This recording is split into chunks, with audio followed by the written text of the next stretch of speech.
এই যে একটু শুনবেন? হ্যাঁ? রিয়া, তুই এটা কি ড্রেস পরেছিস? ঝাড়ুদারের কাজ পেলি নাকি? কি বলছিস এসব তুই? আর কতদিন পর তোর সঙ্গে দেখা হলো, বল কেমন আছিস? ভালো আছিস তো? আরে তোর সাথে তো আমার কথা বলতেই পারছি।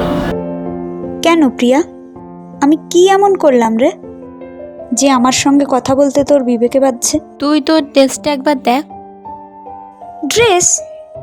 ড্রেসটা তো ভালোই। কি এমন হয়েছে ড্রেসটাতে? এটা তো ভালোই আছে, খারাপ কি দেখলি ড্রেসটায়? ভালোই তো, খারাপ কোথায় দেখলি? তুই এত লেখাপড়া করে কি করলি রে? এখানে ভিখারি? কি সব বলছিস? থামবি তুই? কি থামবে রে? আরে তুই আমার কথাটা তো আগে শোন। কি শুনবে রে তোর কথা?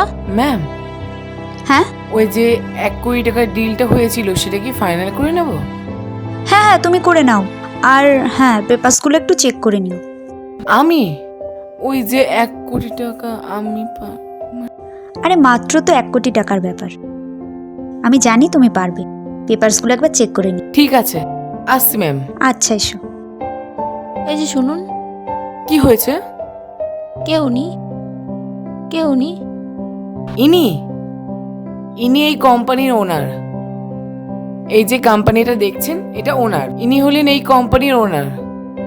উনি এত বড় কোম্পানির মালিক? ম্যাম আসছি। হুম।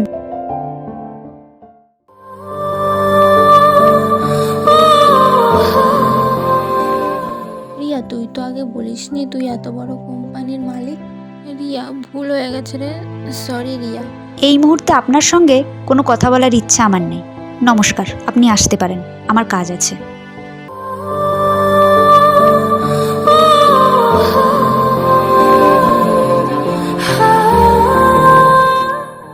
হলো, শিক্ষা হলো। সব জায়গাতে গলাবাজি করতে নেই। বাড়িতে আমার সাথে গলাবাজি করো বলে, আমি সহ্য করি বলে সবাই সহ্য করবে না। জানো উনি কে? উনি আমারও বস। আমি যেই কোম্পানিতে চাকরি করি সেই কোম্পানির ওনার উনি। চলো বাড়ি।